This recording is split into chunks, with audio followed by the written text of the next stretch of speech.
Focus TV international breaking নিউজে আপনাদেরকে স্বাগতম। আসুন জেনে নেই আজকের প্রধান সংবাদ শিরোনামগুলো। এবার যুদ্ধে যোগ দিয়ে ইসরায়েলে ক্ষেপণাস্ত্র হামলা চালাল হুথি বিদ্রোহীরা। ভারত কোনো দালাল রাষ্ট্র নয়, পাকিস্তানকে উদ্দেশ্য করে জয়শঙ্কর। ইসরায়েলে ২৪ ঘণ্টায় ১০৩টি সামরিক অভিযান চালিয়েছে হিজবুল্লাহ। জনপ্রিয়তা হারাচ্ছেন নেতানিয়াহু, ৩১ মার্চের মধ্যে বাজেট পাশ না হলে আগাম ভোট। রাশিয়া আগামী ১ এপ্রিল থেকে পেট্রোল রপ্তানি বন্ধ করতে পারে, এ বিষয়ে খসড়া সিদ্ধান্ত তৈরি করতে নির্দেশ দেওয়া হয়েছে।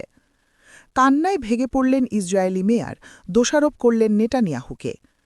মার্কিন প্রেসিডেন্ট ডোনাল্ড ট্রাম্প ইঙ্গিত দিয়েছেন যে ইরান ও ভেনেজুয়েলায় সাম্প্রতিক সামরিক পদক্ষেপের পর এবার কিউবা হতে যাচ্ছে যুক্তরাষ্ট্রের পরবর্তী লক্ষ্য।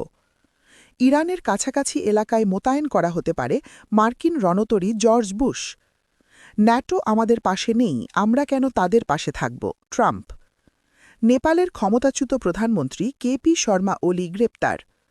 মার্কিন ১০,০০০ স্থলসেনার বিপরীতে ১০ লাখ সেনা মোতায়েন করছে ইরান। সৌদি আরবে বিমান ঘাঁটিতে ইরানের হামলায় ১২ মার্কিন সেনা আহত। শীঘ্রই ইরানের সঙ্গে বৈঠকের বিষয়ে আশাবাদী যুক্তরাষ্ট্র, স্টিভ উইটকফ। পরমাণু স্থাপনায় হামলার জন্য ইসরায়েলকে চড়া মূল্য দিতে হবে, আরাগচি। এই ছিল আজকের প্রধান আন্তর্জাতিক সংবাদ শিরোনাম।